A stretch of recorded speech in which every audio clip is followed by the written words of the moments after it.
What's up, Rob here. Today we're talking about a camera that I've spent a lot of time with for years. This has been my go-to, and I've put it through the paces in all sorts of situations. So let's get into it. Here are my likes and dislikes on the Canon EOS 7D Mark II. First, let's talk about the good stuff, especially for those of you looking to step up your photography game. It's made with a magnesium alloy body, which makes it super durable. It also has excellent weather sealing. I personally used it in everything from pouring rain to heavy snow and even scorching 100-degree Fahrenheit days without a single issue.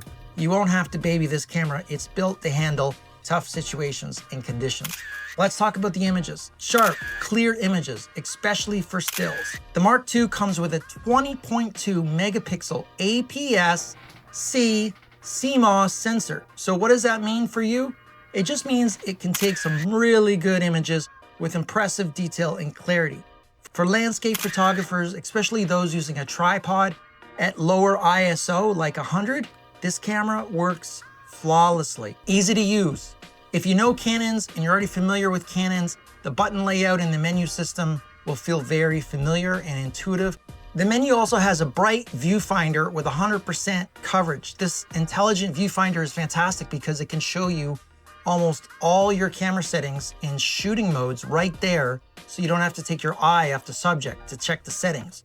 Now, no camera is perfect. Video quality is not its strong suit. If you're looking for a camera to shoot a lot of video, this is probably not the one. It's not really its specialty. The footage can look soft, small details can get lost, and noise becomes a bit of a problem. Also, it is a bit challenging in low light conditions. I find I can comfortably shoot up to ISO 800 or even 1000. But if you go much higher than that, especially in very challenging low light conditions, the images start to get noticeably noisy, which means they get a little grainy or speckled, and you'll spend more time editing trying to clean them up after. Now, where this camera really shines is fast action autofocus, especially for sports and wildlife photography. The camera can lock on quickly and accurately no matter the subject's shape or color. I find it also has blazing fast shooting speed for capturing that perfect moment in fast-paced scenes. It can shoot up to 10 frames per second. So this is super important for freezing action, whether it's a bird in flight or a decisive moment in sports. The other thing I really love about this is the amazing reach and the lens choices. It has a 1.6 crop factor, so this is fantastic for wildlife photographers because it makes your lenses seem longer. For example, a 400mm lens on the SD behaves like a 640mm lens on a full-frame camera.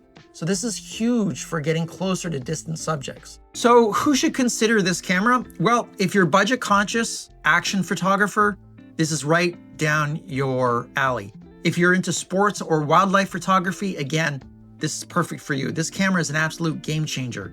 Or if you're currently using a beginner camera and you want something significant and step up to something professional, this would be it. It's also great for people who are really interested in still photography. The only people whom it might not be a great fit for is someone who is a dedicated videographer. Overall, though, the pros definitely outweigh the cons, and I absolutely love this camera, and hopefully this helps you on your next decision on getting your next Canon camera.